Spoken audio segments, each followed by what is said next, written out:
Hello, wrestling fans. How are you guys today? Let's talk about what happened on Friday Night SmackDown for November 28th, 2025. This was taped from last week's SmackDown when it went off the air because Triple H gave the staff, the wrestlers, the week off because Raw was pre-taped as well for Thanksgiving weekend in the States there. Open the match, not even a segment, nothing. Right into open the match, which I like because rarely does an open the match happen on SmackDown without a promo, right? Main event, Jey Uso takes on Rusev in the second round of John Cena's last times now tournament. Rusev, once that bell rang, just backed Jey in that corner and just pummeled him in that corner. Just destroyed him. Then Jey fought out of it with the open hand palm strikes, the punch fury.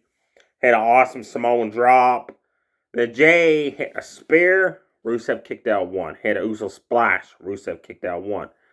Hit the super kick. Rusev kicked out one. Jey was shocked that he couldn't get Rusev down for like even a 2 or 3 count. Rusev applied bear hugs. Jey got out of them, both of them with punches to the face. Jey came off the top rope. Rusev caught him with a cool thrust kick right in the face. Applied the accolade, but he was like this close to the rope, so it was an easy rope break for Jey. Jey dodged the second thrust kick, spear, Uso splash. Your winner, main event Jey Uso. He goes on to the semifinals of the tournament, where he will face the winner of the next match between LA Knight and the Mystery Appointment on Monday Night Raw. LA Knight, before the match, is upset for 2 reasons. One, Sheamus got hurt. He said any other time it's a tournament, if someone gets hurt, there's a bye, he goes right in the next round. But no, he said, I got to fight out a Mystery Appointment, which is the second thing he's ticked off about. He's got to fight someone, he don't even know who it is until match time. And then he teased a heel turn. He said, every time I'm on the tracks, I'm getting momentum going. Somebody pulls me off the tracks. I got to start over. He said, I'm getting sick and tired of it. I'm getting frustrated. LA Knight then went to the ring and then showed Nicodemus at the tumbler, getting ready to pick a name out to see who's going to face LA Knight. R-Truth walks up. And he's got 2 more balls for Nicodemus. Nicodemus, I don't want no more of your balls. That was hilarious. The Miz is there complaining that he should get another opportunity, even though he's only in the tournament, right? And it was already leaked online that the Miz was the one to face LA Knight. So I was wondering, why is he getting another opportunity? It shows why. Nicodemus put all 24 competitors' names back in the tumbler. That includes people that already competed. He drew a name out that he popped it open to reveal who it was, but R-Truth had distracted him at this point. Talking about putting more balls in the name in the tumbler for him, chance for him to get picked. Nicodemus got his hand open like this when he's talking the truth. Miz pulls the name out and puts his name in. So Nicodemus doesn't see that. Then it announces that it's the Miz. Miz acts surprised, right? Even though he cheated to get his name back in the tumbler. The question is, what name was actually pulled?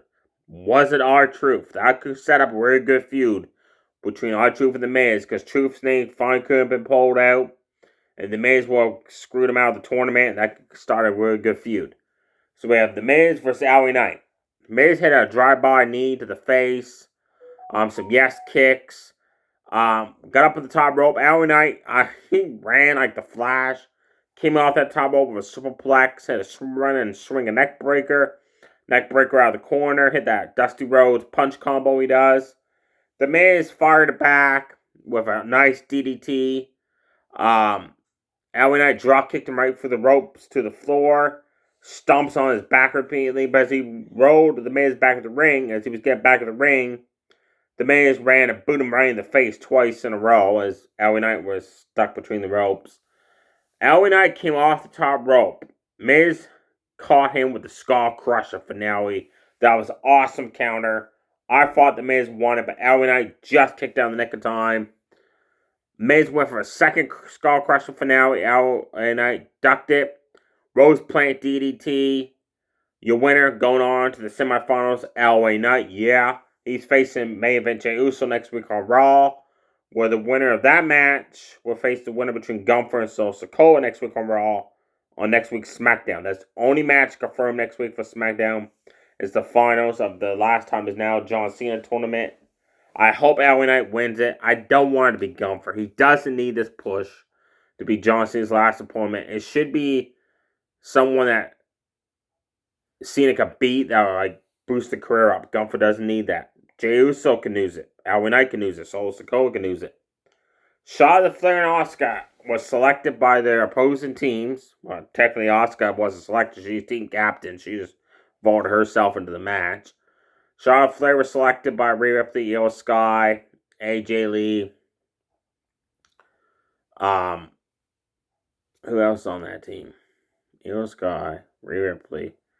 Oh yeah, Alexa Bliss. To face Asuka, the winner of this match gets the War Games advantage for the team. Now, every time the mans have a War Game advantage, always the heels win. But when the women's wrestle, it's like 50-50. You don't know who's going to win. Really good match these two women put on.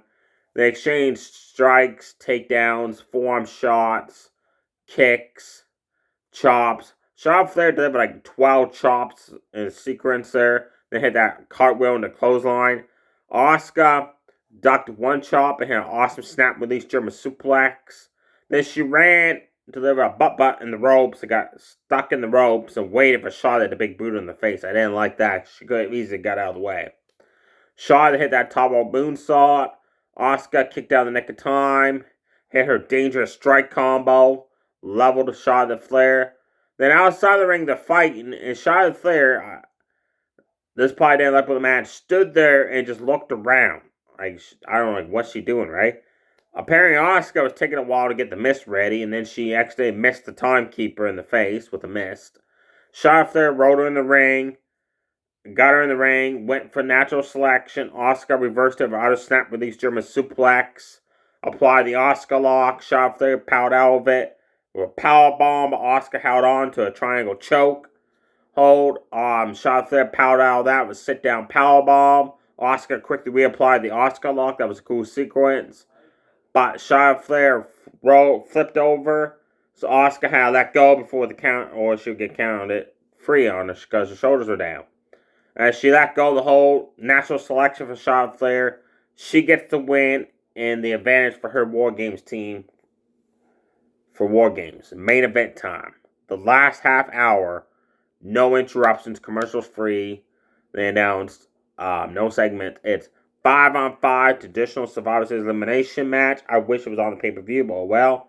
Team Sami Zayn. Sami Zayn, Nakamura, Rey Fenix, the Most Machine Guns took on Team Bloodline 3. Now, what I liked about this was it showed the 10 guys' names on the screen. And every time one of them was eliminated, their face would change to gray. And then be like eliminated, flash on the screen. That was cool. They never done that before. I like seeing that. It started off with Chris Sabin and Solo Sikoa. That was a cool way to start it off.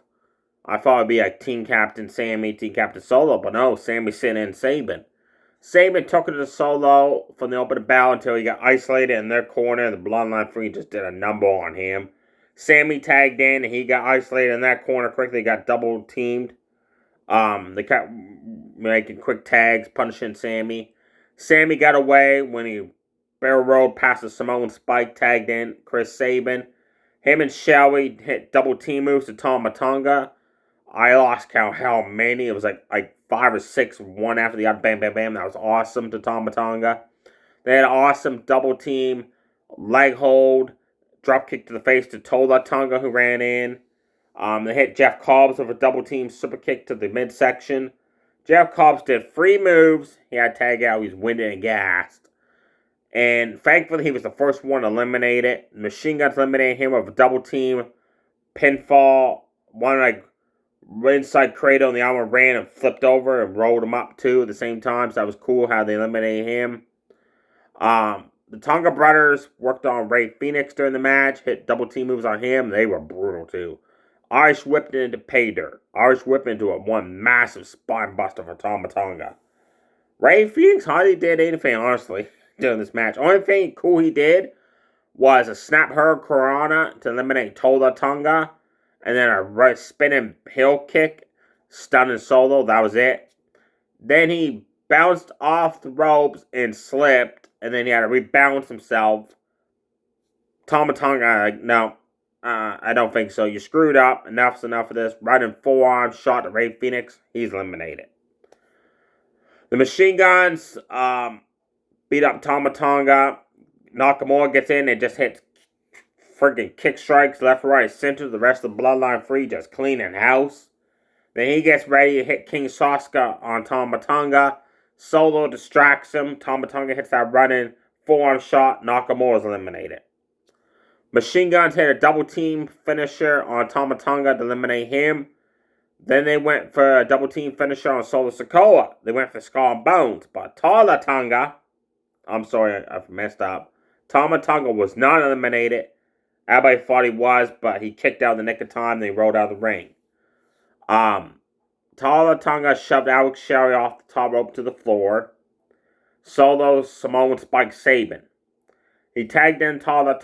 Tonga jumped off the apron, rolled in Alex Shelley, chokeslammed him. He's eliminated. Hit Sabin with a running clothesline. He's eliminated. So it's 3-on-1. Sammy against Solo, Tonga, and Tonga. And they just started making quick tags, punishing him in the corner. But Sammy was smart. He saw when Tonga went to make a tag, he ran, knocked the other two off the apron. A lure kick at the same time to Tonga, who did not see that coming at all because he was facing the opposite direction. Eliminated him. Then he went out of the ring and sent Tonga over the barricade, ran back of the ring. He was counted out. So it's 1-on-1 now. Solo and Sammy, captain versus captain. Back and forth they went at it. Sammy hit the blue thunderbomb. The exposed suplex in the corner, but couldn't get a free count. Solo hit an awesome top rope splash halfway across the ring. Sammy kicked out. Solo hit 3 rock bottoms, one after the other. Sammy kicked out of all 3 of them. Sammy hit the Alua kick, but Solo kicked out. Sammy backed up, went to do a second Alua kick. Solo hit him with the Samoan Spike. Your winner, Solo Sikoa. He's the sole survivor for his team. Then the lights go out. The Y6 show up. And Uncle Howdy just blasted Solo with Sister Abigail. That's how the show ends. Definitely check out LA Knight versus The Miz in the second round of the tournament. Definitely check out Asuka versus Charlotte Flair in the 1-on-1 match for the War Games advantage. Definitely watch the 5-on-5 elimination. I was nervous it'd be one-sided, like the Bloodline would just clean house and eliminate 5 people in a row, but no. Back and forth, action-packed. Once he got rid of Jeff Cobbs and Tonga, the weakest links on the other team, then it got really good as the match progressed. I did wish Rey Fenix would not start messing up as much. But he does mess up with the same move, I noticed. Every time he goes for the walk on the ropes, then does a hurricane off of it, he always slips, crashes, and burns. He should stop doing that. The only match announced for next week is the finals of the tournament. Some segments. Chelsea Green, Alba Fire came out to celebrate Chelsea Green being a dual champion. She's a AAA Mexico mixed intergender, whatever you call it, tag champion, Ethan Page. I really don't care. Can't stand both of them. And she's the new Women's United States champion for the second time. Boo. She started taunting, showboating. Alba Fire is bringing her up. And thank God Jay Godjo just interrupted the celebration, just cleaned house, destroyed both of them, and she just left. Thank you, Jay, for ending that awful segment. Selena Vega approached Damian Priest backstage, and she said, look, my husband, Aleister Black, has beaten you 3 times out of all 3 matches you guys have been in. Do you constantly want to come after him again for a 4th match and lose 4 times in a row against him? And Damian Priest is like, yeah, you know what? I want out a shot against him. Selena Vega said he wants to move on to bigger and better things, but oh well. And just to let you know, he can attack you anytime, anywhere. Then when she walked away, it shows Aleister Black behind Damian Priest, but he decides not to attack him. That was cool to see that. Then Damian Priest is approached by Rhea Ripley, and she wants to talk to him about something. She wants to run an idea by him. Curious what that is. And that's it for segments. So you have it, folks. Stay safe, everybody. Too sweet. Bye.